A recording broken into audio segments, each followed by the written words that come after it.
Hello beautiful bitches, Callie Contours here. Today we are going to play with the new GLAMLITE Donut Palette. Very cute, very squishy. And I'm also going to talk about my experience with eating disorders. So if that's something you're interested in, stay tuned. Thanks. Okay, so today we're playing with the GLAMLITE Donut Palette. It's so cute, and I love the box it comes in. I'm definitely going to use this for something else. So here's the palette. It's kind of like smushy smush. Cute mirror. I love how it has this big white glitter shade, so it's kind of be like a transformative shade for the other shades.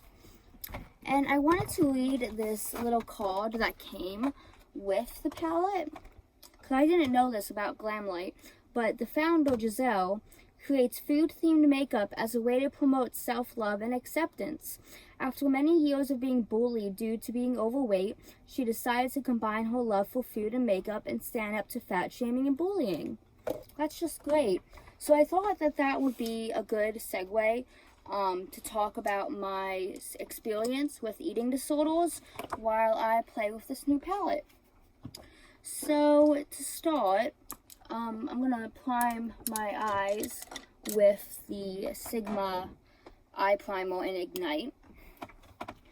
So for most of my childhood and early teenage years, I was very, very thin. And when I was 15 or 16, I was put on this medicine called Zyprexa. And I went from 71 pounds. I'm only 4'11", so it's not that bad. But at 16, I went from 71 pounds to 110. And as a 16-year-old, gaining like 40 pounds, just did not sit well with my mind. So I started purging, which is throwing up after you eat. And my therapist at the time, I've always had a therapist. I've been in therapy since I was 12. My therapist at the time made me tell my mom. And so I came home and I was like, hey mom, I have to tell you something. And then she just like had a book, right? She was just like sitting there and she goes, you pregnant? And I go, no, I've just been throwing up after I eat because I want to lose weight. And she was like, well, that's not a good way to lose weight. If you want, I'll start making your dinner specifically 300 calories each, and that will help you lose weight. So that began my transition from bulimia to anorexia. And during the bulimia, I also had braces, which is a very bad combination because the acid that comes up when you throw up is really bad for your teeth in general. But when you have braces, it gets caught in the metal and it really weakens the enamel. So I have terrible teeth now because of the bulimia. And I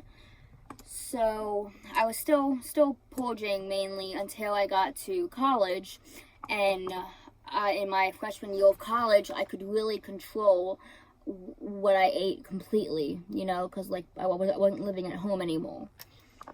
And so my freshman year of college, I got back down to like 70 or 80 pounds or so. And I remember there was this one story when I was a sophomore in college, and my first semester of my sophomore year was probably the worst. I was back down to 70 pounds, and I looked really sick. If I can find some pictures, I'll insert them here. I don't know if I can find any. And so it was Christmas, and at that time, I was purging everything that I did eat. So, like, I would eat like 2 hard-boiled eggs for breakfast and then porridge. I would eat a salad for dinner and porridge it up. So I was really not keeping any food in my body at all. And the porridge type anorexia lasted for a couple months. My body was wrecked. So it was around Christmas time, and I decided at 2 a.m.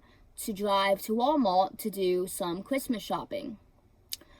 I was driving and I started feeling very, very lightheaded. And I stopped at the gas station to try to collect myself. I also felt like sick to my stomach. And I walked into Sheetz, and I was like stumbling and everything, and like knocking into the shelves and all. And so, hold on. Now I'm going to cut my crease with this Benefit Boing Concealer. So yeah, I was following the shelves and all of that, and the cashiers called the police because they thought I was drunk. And so when the police came, like, they were like, they immediately, didn't smell any alcohol at all. And I just said that I haven't eaten in a while. And so the police officer called the EMTs, and he bought me a protein bar from the gas station and made me eat it. And the EMTs gave me some glucose tablets, and they wanted to take me into the hospital, which honestly I really did want to go to the hospital because I wanted help at that point. But I didn't have insurance, so I refused. And so the police officer wanted to follow me home back to campus to make sure I got there safe. I mean, I was feeling a little better from having the sugar in my system. So I drove back to campus, and he knew what dorm I was in and what number and stuff, and he was going to check that I got there safely. So I just parked in a place where I wasn't supposed to park, and I ran to my dorm, and he never showed up. And I got a parking ticket, and so I appealed the parking ticket, and I wrote like an essay about what happened, and my appeal was accepted. But yeah, that's one of my scariest stories of my eating disorder. And so that Christmas, right after this happened, I had started dating this guy who had an infant, and the infant was now like a year and a couple months old. And I had been with him since she was 7 months old, and the mother was not in the picture. So because I was virtually the proxy mother for this child, I was thinking how I really want to be a good role model. She's starting to pay attention to things, and I know that recovery takes a long time, and I want the best for this child. I don't want her to see all of my disordered behaviors. And so over Christmas break, I stayed with my boyfriend, and I tried really, really hard to work on my recovery. He, sat with me after every meal to make sure, to help comfort me and make sure I didn't go purge. And that Christmas break was very, very good for me. I was able to stop purging, and I slowly put on weight. And I would say, I remember having like a relapse like junior year of college. I would throw up in plastic bags in my apartment and then throw the plastic bags outside. And it's kind of like with bulimia, like a relapse is more obvious to oneself because it's doing something to get rid of the food actively. But with anorexia, relapses are much quieter, I would say. You slowly start restricting, and like nowadays, I am a bit on the heavier side compared to what I would think my healthy weight would be. Like, okay, I'm 4'11" and I'm about 140 pounds. And I would ideally like to be around 120, 110. Which, it's amusing to me kind of how when I was a teenager and my heaviest weight was like 117 or something, I thought I looked like a blimp. And now at like 140 pounds, I think I look okay. Like, my body dysmorphia is completely cleared up. And that's another thing to talk about. People with eating disorders almost always have body dysmorphia, which is when you can't really see your body for what it is. It looks different to you. Like, that's why like anorexics like think they look so fat, because to them they see fat, and to everybody else, you know, they just see skin and bones. So I also had a really good therapist through all of this, and she helped me, you know, work on we kind of made a pie chart of what contributed to my eating disorders. You know, being so thin as a child, having my identity really tied to being thin, wanting approval and acceptance from my mother, which I never got, you know, things like that. Wanting control over my life. That's another thing about eating disorders, is a lot of it is tied to wanting to control something. You know, life is crazy. You can't always control much of anything sometimes, but you can control what you put in your body, what you eat. So that's why that is. So some things that I would say to help people with eating disorders, like if you have a friend who you think might be suffering, definitely don't talk about weight or calories. Like, that's very, very triggering. I'm just going in with the Innisfree sunscreen. I had this one friend my junior year of college, and like avocados were one of my safe foods. You know, like people with eating disorders often have foods that they feel more comfortable with. And it might not make any sense. It might not necessarily be a low-calorie food or something like that. It's just something that they feel more comfortable eating. So avocados were my safe food. And my roommate at the time was like, you know, avocados have like 100 calories in them, right? And like, I don't think I ate that day. Like, it messed me up, because like of course I knew what calories avocados had. You know, I knew the calories of everything. I was very obsessive about that. But I knew that avocados were healthy fat and it would be healthy for me to eat. So my mind allowed me to eat that. And she just kind of ruined it for me. I'm going in with the Hard Candy Long Wear Primer. So some things that you can say to like help a friend. I would really urge them to, you know, identify that they have a problem. Sometimes it's hard to realize that you have a problem.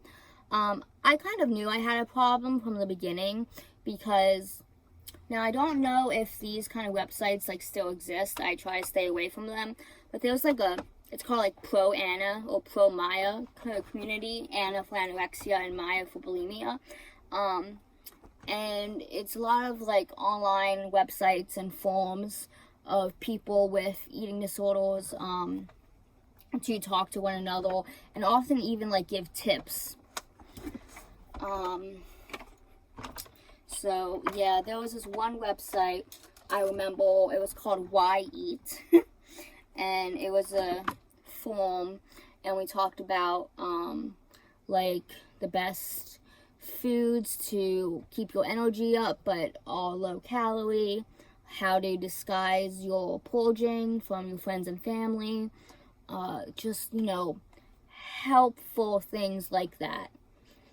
And I've actually made some really like good long-term friends from these communities who are mostly mostly all recovered, which I'm so happy to see on my timeline all the time. And it's kind of hard to tell if you feel like a loved one might be suffering, you know, because extreme diets are a thing, sadly, and they can definitely cross over into eating disorders, but there's typically an underlying mental illness, whether it be just depression or anxiety, that triggers the mind's response to creating the eating disorder. But as I was saying, you know, don't talk about calories, don't talk about weights, just be supportive.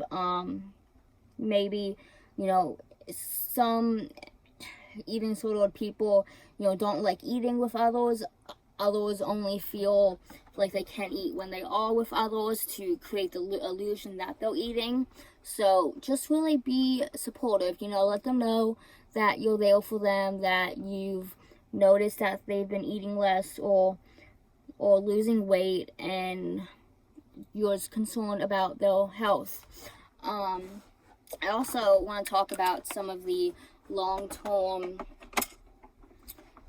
effects of eating disorders. So I already talked about my teeth. My teeth are awful.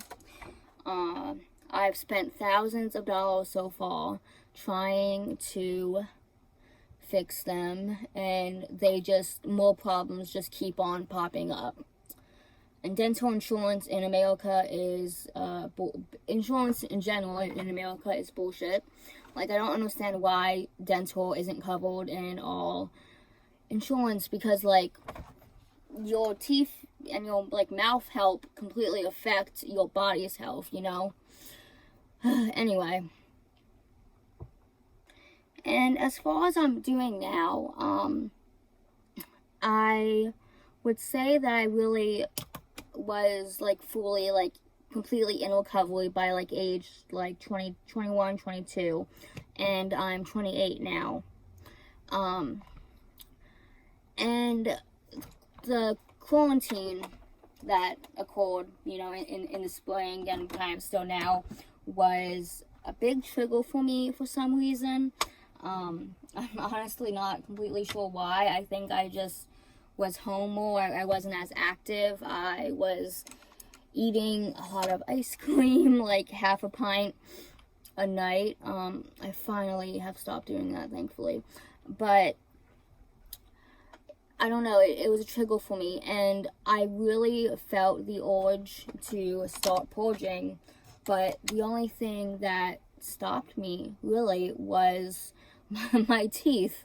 Like, I can't afford more damage to my teeth. I don't want my teeth to fall out. I already have like a chip that occurred a few months ago because my teeth are so fucking awful.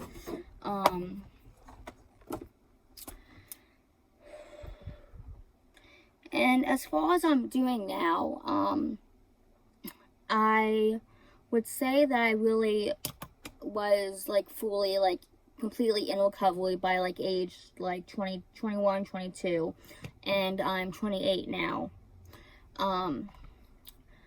And the quarantine that occurred, you know, in the spring and kind of still now, was a big trigger for me for some reason. I'm honestly not completely sure why. I think I just was home more. I wasn't as active. I was eating a lot of ice cream, like half a pint a night. I finally have stopped doing that, thankfully. But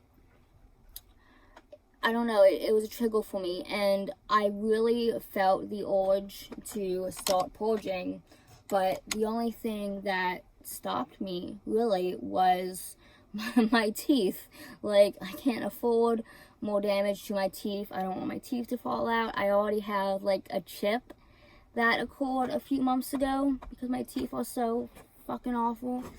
And so with restricting, you know, I thought about it, but I honestly felt like, this is silly, but like I didn't have like the willpower to do that anymore, which is good, but I also feel like I can't like diet normally Oh, this is hard to do while looking in the viewfinder.